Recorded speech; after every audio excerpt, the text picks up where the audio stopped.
architects do not prefer turnkey projects. Do you think this is a new jargon, or did it exist long before the Architects Act of 1972 was set up?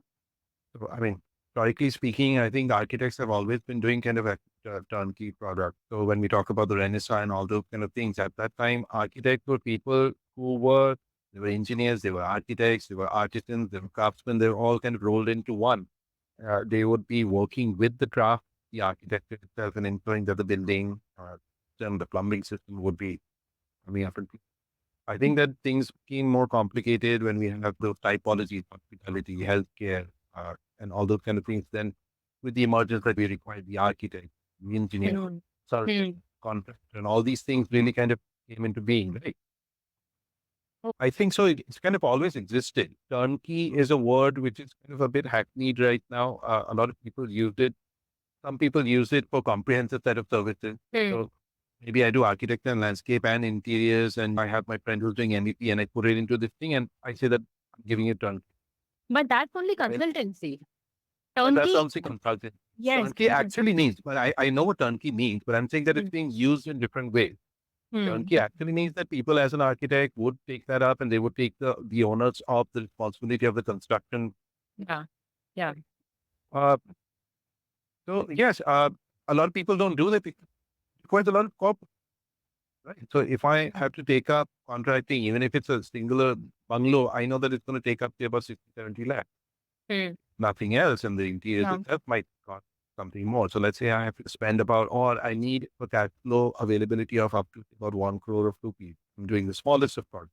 I'm doing a healthcare or kind of a OPD or a small hospital for a group of doctors. I may require up to something like 3, 4 crores. The fact remains that not many architects are business wise enough to kind of understand how to, take project finance and move into it and get into that fly contract. Regular contractors, they're able to leverage funding in a better way.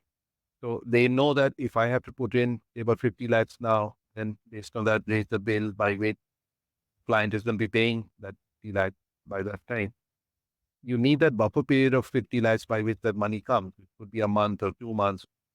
I think a lot of architects, we're still on lofted grounds. We say that, we're consultants, fundamentally consulting. And that is what we intend to do. Do not really want to get into the construction and the contracting, that part, but we want to dictate the term to the contract. So I think we're still at that lofted place, apart from the fact that, yes, as architects, we kind of suck at finance a little. I don't think we kind of crack that actual business of it. I don't think a lot of architects are, inappropriately so, but mania enough to kind of really become that aspect of taking that thing done. A lot of my friends are doing it at the interiors level. I know that they're taking that up, but not at the larger level.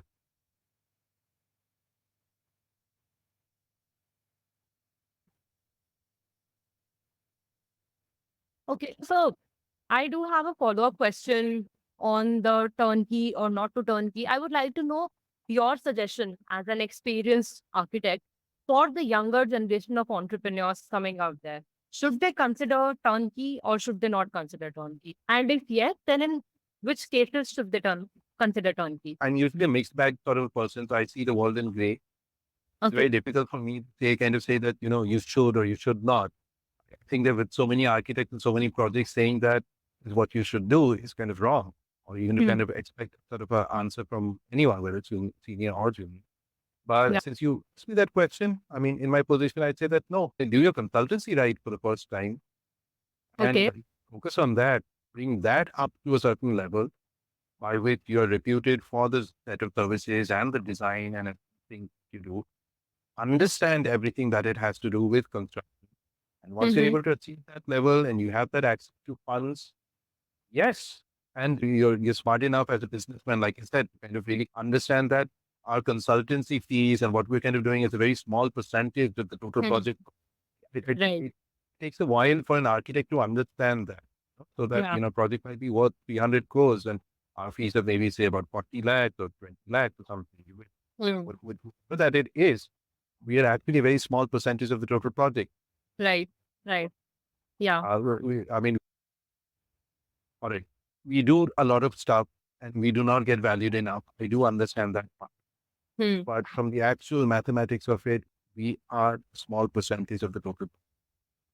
So no matter if you're able to handle that 20 lakhs or 30 lakhs worth of services well, and you're Yeah. consistently doing that over a number of years, to which hence you have been able to grow your business, by which you have access to corpus and business and finance, and you have that attitude and aptitude for picking up turnkey, then do it. Otherwise, no. So for, let's say, for the 90% of the population, no. Are you that 10%? Yes. So I'm just going to leave you. I'll just confuse you at that level and leave it at. All right. No, I think that's also a fair suggestion, I would say. Okay.